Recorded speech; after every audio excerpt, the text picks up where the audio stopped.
the world. With only 1 in 10 heads of state being female, there's no doubt that men are in charge. But Paula wants to know why. Are men naturally better leaders? Do men have any innate qualities that make them better at certain jobs? If we looked inside my brain, could we even tell if it was female, let alone whether it was any good at running a country?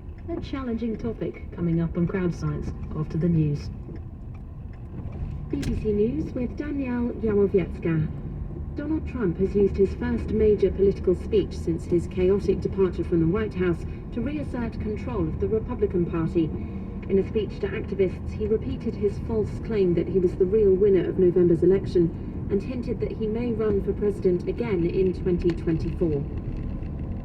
The Indian Prime Minister Narendra Modi has tweeted a picture of himself receiving a coronavirus vaccine shot. He urged everyone eligible to do the same. India is expanding its campaign to include everyone over 60. Healthcare workers in the Ivory Coast city of Abidjan will get COVID vaccinations today. It's the first national rollout of the UN-backed COVAX program, the global vaccine sharing initiative to help poorer countries control the pandemic. Hundreds of protesters have gathered outside a court in Hong Kong, where 47 pro-democracy activists are due to face charges of conspiracy to commit subversion.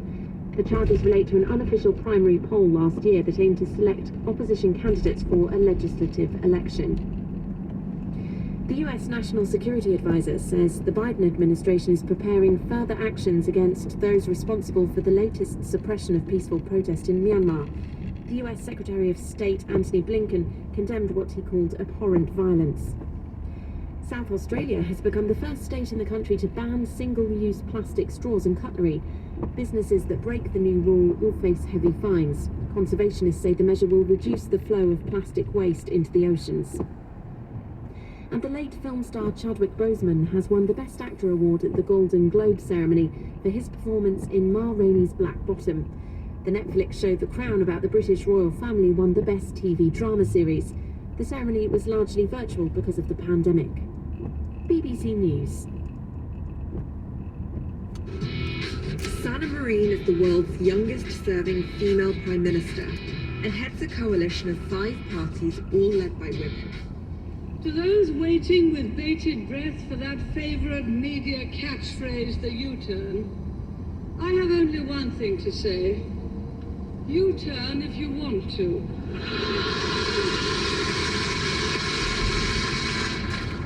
The ladies not for turning. I want to start by saying that it is an absolute honour and a privilege to have the ability, as the leader of the New Zealand Labour Party, to form a government for all New Zealanders.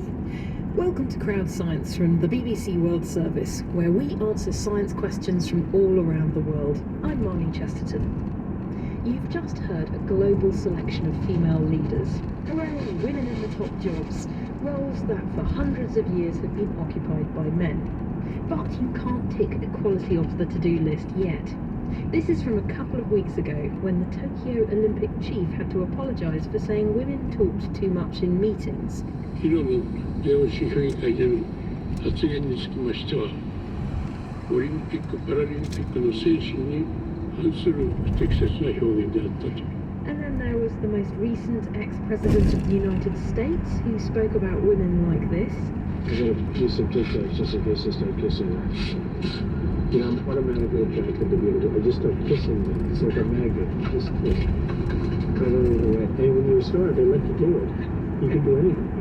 And here's Hillary Clinton, who ran against him, facing the heckled "Iron My Shirt" at a rally. Some people think you bring about change by demanding it. Some people think you bring about change by...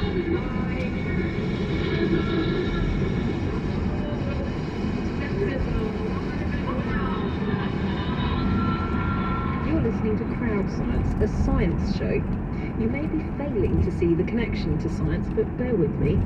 Crowd Science explores the world around us in response to a listener question. And listener Paula, who lives in Kenya's capital, Nairobi, couldn't help but notice that men and women are treated very differently, and men seem to have the upper hand. More power, more freedom, more pay. She wondered if there was any scientific